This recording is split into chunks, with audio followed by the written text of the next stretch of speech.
श्री स्वामी समर्थ. आज बघूयात मेष राशीला ऑक्टोबर महिना कसा आहे. मंगळ ब्रह्मणाची भागीदारीतून त्रासाचा असेल.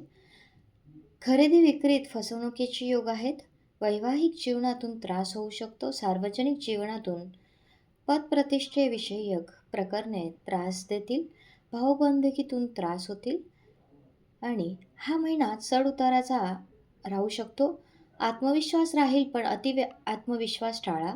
काही निर्णय घेण्यापूर्वी योग्य विचार करा. नोकरीत बदलाची शक्यता असू शकते. वरिष्ठांशी संबंध चांगले ठेवा. नवनवीन संधी येऊ शकतात, पण धोका पत्करना काळजी घ्या. व्यवसायात नवीन भागीदारी करू इच्छित असणाऱ्या नीट पारख करा. खर्चावर नियंत्रण ठेवणे गरजेचे आहे. अचानक खर्च होण्याची शक्यता आहे. मानसिक ताण जाणवू शकतो आणि उपासना, हनुमान चालिसा